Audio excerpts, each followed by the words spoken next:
And here for tonight, we are again to touch a topic, actually, two topics that people usually don't like to touch. So, one is about poverty, the other one is about politics, and usually we don't like to be involved in those. And after some time, we have a kind of feeling like, say, in poverty, maybe these people, they are not working, they are lazy, they don't like to work. Eh, So there is a kind of mythology also about the poverty, and because we read lately with our catechism class, the UCAT at the number what is 448, where he was saying, are poverty and undevelopment an inescapable fate, and what we are supposed to do? Because the catechism is teaching us that we have a moral duty, so to help also those places that they are in poverty. And we say, oh, again, but if they are lazy, well, they are lazy, or okay. So I use in my class an example to let everybody understand and broke some myth about poverty, because we think that some people really have an escapable fate, destiny, where they are living in the country, in in those area, that they are like this with the destiny of poverty. It's not. It's not. So I made some example that everybody can understand, because even if we are living here in North America, um, for sure everybody know about Egypt, the Egyptian culture, the magnificence of the Egyptian culture, and what they create about medicine, mathematics, language, and they were 5,000 years before Christ. They last that kingdom lasted for like 4,000 years. So they were well organized. They were rich with gold, uh, everything. So I don't need to explain too much of that, because you saw in the movie. If you have been in museum, they have Egyptian art and thing from there in all the part of the world. I mean, it was something great, grandiose. Now, could you explain to me how nowadays in Egypt you have the 32% of the population that is living in a state of poverty? And what about the rest of the North Africa? You remember Carthage in the North Africa, that city that during the Roman Empire and after was the city of culture, philosophy, where they have the biggest library in the world. So, I mean, culture, civilization was flourishing and richness. And again, nowadays, the situation in North Africa is not that happy. And the same, if you move the same, in the area of the Tigris and Euphrates, the two rivers, where it said that the Garden of Eden was, where the culture, the civilization started. On the area of nowadays Iraq, Iran, Syria, which is a mess and poverty and situation that there was also the beginning of the civilization, where they invented this cuneiform writing, and the splendor also the culture and richness there. So how those areas now they are in poverty?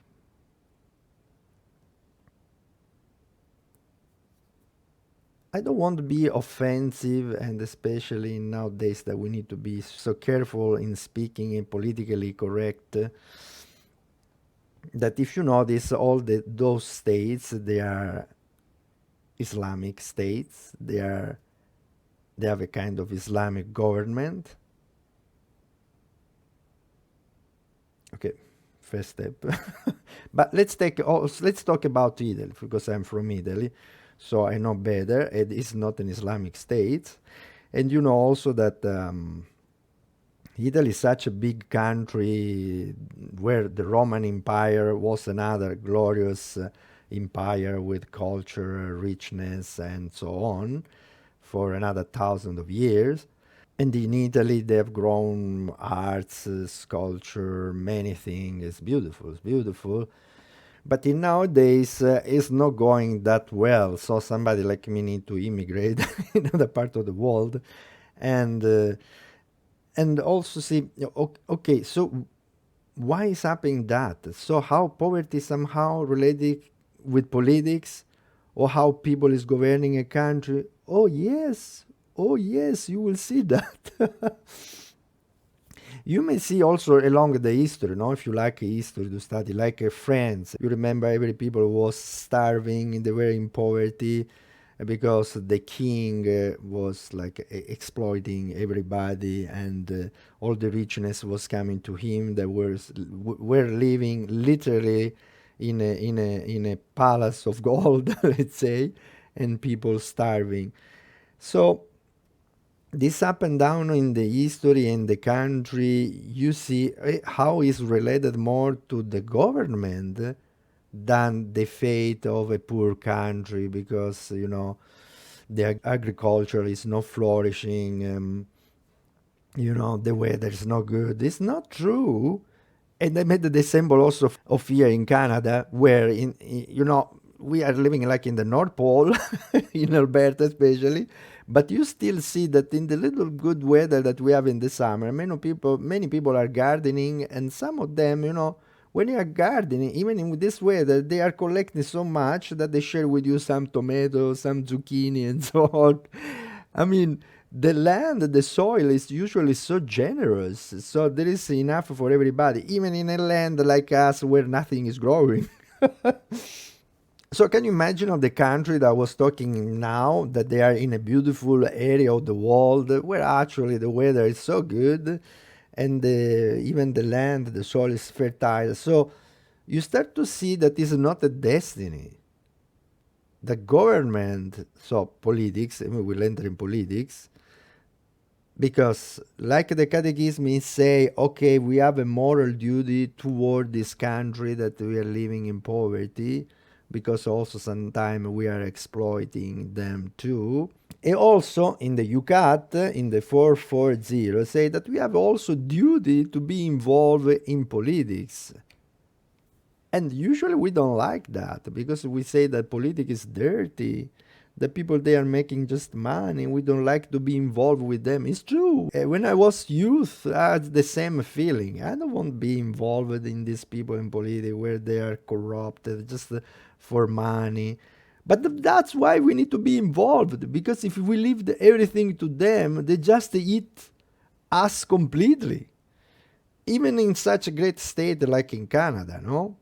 Because now we are in good situation, but even we can go toward poverty. I mean, has happened in country, glorious country. So be careful and think about the same like Italy. Have been a glorious past, but nowadays with this corruption, with people in politics that just there for money. Thanks God that now in Italy there is a new political current where finally people who have faith, who have moral values, are trying to enter in politics and starting to making a difference. Because, for example, let's talk of the salary of the politic. Of course, they act like 20,000, 30,000 of dollar for a month. Are you joking? So this new class of political people who are entering Italy say, why such exaggeration? While the normal people, they are getting only around 1,000, 1,500 euro a month. You take 20, 30 times more. Is that fair? So they apply law on themselves to have just only 4,000, 5,000 euro, the money that they need, because they need also to move, to travel, and so on. Let's say, but not that much. So that is the problem when we abandon the politic to people who just are there for the money. They will eat us entirely. I was to say here in Canada, you remember the scandal when it was like 2 years ago of our Prime Minister Trudeau, when he went in vacation for Christmas and in 1 week he spent $200,000? Hey guys, I need more than 4 years to make $200,000 working every day. And he spent in 1 week. It was a scandal to say, oh, you're spending too much. Because you may say, okay, if it's your money, okay, go ahead, burn your money, and it doesn't matter. But it's our money. It's our money, of our taxpayer money. So people was objecting, it's too much because he said, I was using some police for my safety. They were guarding me every day. I need to pay them. So it's like using our money and find some excuse. Come on, guys. Again, if we don't say anything, because this news after passed away in this way, if we don't say anything, they will eat up us too. Or like again, what was around 2 years ago, maybe also the biggest salary in Alberta, maybe in Canada, the one of our mayor in Edmonton. Oh my God! Of course, they're like trying to use politics to become rich. Of course, they're destroying the state, the government. And that's what's happened, I say, even in France. So every time when a government, the people who are leading in politics, they are eating their citizens, their people. So it's not a fate to be in poverty, but there's something to understand. And often you see is the government, the politics. So why the catechism? There, if you go to see also not the UCAT, but just because the UCAT is a summary of our faith, but you see more detail in the Catechism of the Catholic Church. When he's talking about the seventh commandment, don't steal. There's you will find there the social doctrine of the Church. So starting from the number 2401, going on like around 40 numbers there. So regarding the seventh commandment, don't steal, don't steal. So here, we are talking about stealing and destroying a country.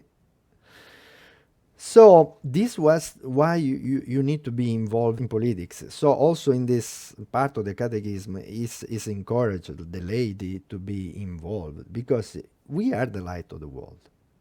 We are the salt of the earth. So if we were not the one who are bringing light, who are bringing some justice, who can do? We leave everything only to those people who are going there just for money. Of course we will have a bad end, even if now look flourishing, in after maybe 5, 10, 15, 20 years. So you cannot say, I don't like, I don't want. So for example, I know many people who are entering in the university now, they are choosing psychology, pharmacy, medicine, nursing, civil engineer, all things that you can make a good money and so on, have your life. But I never heard somebody going in political science, for example, or philosophy, something to think more and trying to help the society. We are called to that. So you remember for those who know Father Matthew, they have heard him speaking many times how all the university, they start from convent, from the Benedictine and from other religious congregation. Also the Jesuit, they started many schools, and also the hospitals. The first building up a hospital, organized hospital, there were people, Catholic people who believed. Congregation of Sister. We still have the Green Nuns. Okay, of course now we have less vocation, so they remain only the name Green Nuns, no nuns there. But there is a reflection on that. So when in the century, in the history, we as a Christian, we have been really an important presence in our society, we have changed our society, making it, I won't say again, in a glorious society, or at least in a society that is pay attention to everybody. So there are hospitals where people can take care of you. There are schools where your children can be educated. And people always think, oh, faith is against science. Instead, most of the people of faith have formed people in science. So It's amazing. And you see that every time that our Christian belief is becoming something, I mean, serious, that is not just like say a tradition or something that we need to do, but become our life. And we transmit this light, this goodness around us. We make the world around us a better world. And you see, okay, let's make another example. Korea. Korea is just the same area. But you see the huge difference between North Korea and South Korea. Actually, South Korea, now after Philippines, is the country in Asia that count the most number of, let's say, Christian believer, active believer, and many vocation. They're building up. They are also convent, many vocation. I mean, really, the Catholic faith is in action there. Is changing the society. Is helping also the society. And if you see the difference between that society and North Korea, is a disaster of poverty and so on. So once again, you see the government, how you are governing. So, and every time you are instead, you are bringing your heart, your morality, your justice. If you really are a good Christian, you are living in truth and justice, you will make your world better, much, much better. I don't know if some of you know about the book of St. Augustine, that is The City of God. It's a beautiful reflection on the society, the politics, the history, what is going on, because the trouble of the Roman Empire, that was a pagan culture, so, to be too much mundane, and again, the risk, the consequences, they are there. So it's a beautiful reflection. Saint Augustine, that he was a lawyer, so let's say somebody of the world that embraced God. He became a monk, and after the people around him, he wanted as a bishop, so they pull out. Yes, we want you as a bishop. We don't want to be a bishop. We want just pray. No, no, come and lead us. So this great guy that we know, he wrote this book. It's a beautiful reflection. So how we Christian, we make a difference in the world. And we have seen that. I say, even talking from Italy, we have seen glorious moments even in the past after the war, when solid people of belief and moral value, they raise up in Italy in a beautiful way. But again, like the Roman Empire, every time you start to living well and to start exploiting people, you will fall down again. So now there is hope in Italy with this new kind of party, but it's still fighting against the old party that is just greedy on money. So, for example, they were cutting the pension. Why you need to have $100,000 of pensions, even if you work only 1 hour in the parliament? And so, I mean, okay, these are details, but let's say they are trying to make a thing back again in the right way. So, the poverty is not a fate, and sometimes something that also we exploit about. We have a visual of prayer, like again was 1 year ago, or maybe more, where we one night were praying about country with difficulty.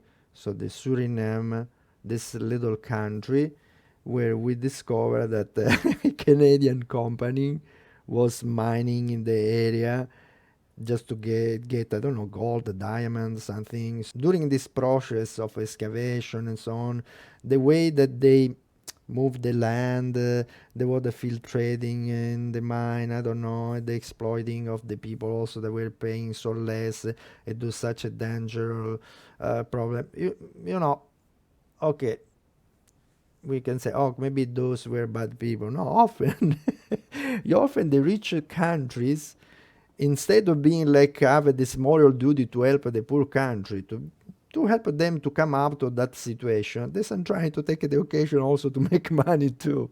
So instead of improving things, they are getting worse and worse. So when we hear about this, of course, we are so discouraged, so ignorant, that we don't want to touch problem like this world poverty or politics But once again, I say the Catechism of the Catholic Church, which is usually I say to my guys, to the youth, is like our dictionary of our spiritual life. So the Bible is the first rock where we build our spiritual life. But sometimes when we are a little confused, we can go in this dictionary that is the Catechism of the Catholic Church. You can find even online on the web of the Vatican. And for the youth, there is this summary, the UCAT, so that they say always keep with you. And they are encouraging us, I say again, and the church is encouraging us, like St. Augustine, because at the very end, Jesus was saying that you are the light of the world. You are the salt of the earth. If you don't give flavor, if you don't give the right direction to this world, the ruler of the world, unfortunately, that we know that is Satan, is the one that will take charge, every move, thing, in a way that just destroy us because he's against us. Okay, so a conclusion, what we can do. Of course, if some of you feel the call or the duty to be involved in politics more directly, that is good, very good. The rest of the people say, okay, maybe I have not this call, this vocation, but you can help in the day-by-day life. Now they are passing such bad bills, they are in the government, that they are all pro-euthanasia and so on. You can let them hear your voice. Sometimes there are petitions online. Yeah, we can do. There's a number of people who write, sign. Yeah, it's making something. But if you want more, a personal letter sent to the prime minister or some other minister, MPA, and so on is very useful. Even our bishop was saying that. Sometimes your personal email is more than many signatures that you put online. Even that, we can let them feel that we are active and attentive.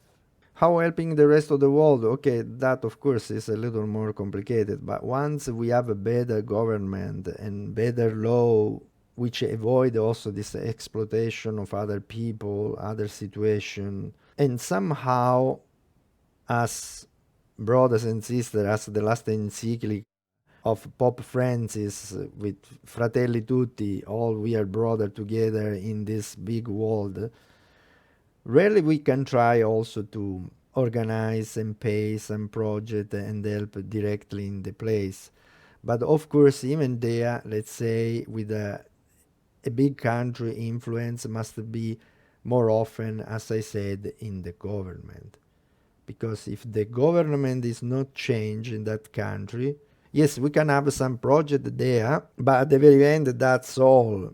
Instead, if we come somehow, we can have an influence on them. For example, I remember the story of China, Taiwan, living there in Taiwan for 12 years, and knowing China when was still under communism, so was in poverty, and those years when start to develop.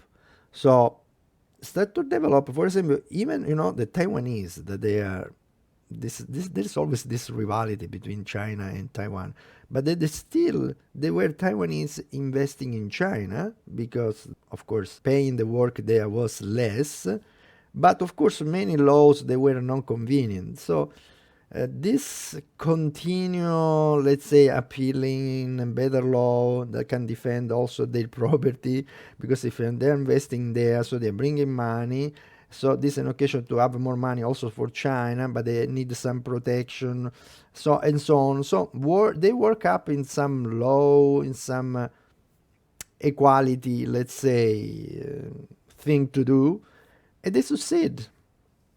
So nowadays you see China, wow, it's developing, and you may say, oh, how a communist country can develop? Oh, because actually they are not communist.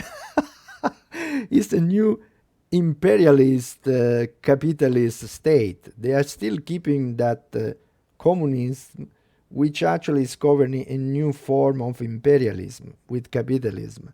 But anyway, these are terminology. Okay, because they won't make money, so other state around them, they are working for money, and they are adjusting law thing. At the very end, it become good for everybody. But let's go back at the conclusion. Let's say a kind of utopia, which is not utopia, because actually, if we bring our Christian value of justice, equality, fairness, first to our world. If, as we said in the last talk, also if we spread the good news around the world, so even those culture, those government, little by little are changing, thing will change even there. So you may say, oh, how I can help this poor country because I have a moral duty. Yes, I remember the Italian built like a beautiful highway on Madagascar, which they have no roads, and they built in the 60s, 70s, and it's still there. They did so well. I don't know how they don't need to repair. Of course, the weather is good there, let's say, and it's very useful to the people of there. So, yeah, some good act to help in there straight away in their situation, but also say something that on the long run can be make things better is really if we have this fire in heart, if we change where we are now, if we are more courageous, we can bring also in another place. So I was saying at the beginning, I don't want to offend the Islamic country there where one time were such a splendor, such a culture, instead now they're destroying everything. Okay, a place where my heart is crying, but they are all points that just live there of reflection. So that there is no fate, nothing just happen by case, but when we are alive, a Christ is in us, thing become different. So really, once again, the invitation is to become really the light of the world, to bring salt to this earth. So your believing is not just something to do, a tradition, some routine, but something that make you alive in the presence of the Lord, enjoying His presence, receiving His Holy Spirit that give us courage, wisdom, understanding, strength, counsel, and we can go in this world and help this world because actually, as God wants, we are His hands, we are His feet, we are His mouth. As St. Paul was saying, and also others saying along the history. So, let's live seriously in a deep way our faith. Blessings.